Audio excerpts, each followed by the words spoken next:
Chaque jour, derrière les murs du palais de justice de Vannes, des victimes de Joël Le Squarnec racontent leur traumatisme. Devant les juges, mais aussi devant l'ancien chirurgien. Notre journaliste Pierrick Baudet assiste à ces prises de parole. Il nous raconte à quel point il est parfois difficile pour les victimes de se rappeler de leur agression.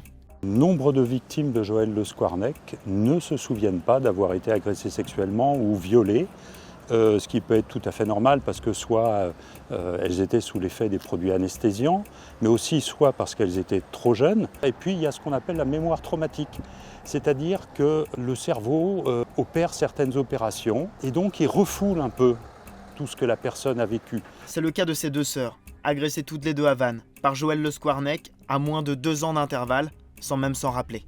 Aucune d'entre elles n'avait le souvenir, ne le savait, et toutes les deux l'ont appris par le message des gendarmes. Donc évidemment, elles ont été sous le choc, bouleversées, perturbées par ces révélations. Chez certaines victimes, l'enquête et le procès provoquent un électrochoc. Et des souvenirs refoulés ou enterrés peuvent ressurgir. Quand les souvenirs réapparaissent, ce qu'a expliqué un expert, c'est rarement des souvenirs très précis, circonstanciés. Ça peut être des souvenirs flash. Donc il y a des contours flous, blancs. On se souvient de quelques aspects, quelques instants, mais c'est jamais forcément très clair. Peu de traces dans la mémoire, mais souvent des troubles pour le reste de la vie. C'est ce que cette psychologue, experte en traumatisme, est venue expliquer à la barre cette semaine. Le corps fait trace. Le traumatisme s'intègre véritablement, s'ancre au niveau corporel. Et le bébé va avoir des troubles qui sont spécifiques, qui ne sont pas ceux des adultes. Le rapport au corps, des conduites auto-agressives par exemple, des jeux traumatiques, sont des troubles liés au traumatisme subi. Face à la souffrance exprimée, Joël Le Squarnec, 74 ans, écoute. Il avait souvent nié sa culpabilité durant l'instruction, mais devant les victimes, il a fini par changer sa position. Donc à chaque fois, il se lève, il reconnaît les faits, il demande pardon, il s'excuse, il explique que, il n'avait qu'une obsession à l'époque, c'était les sexes des enfants.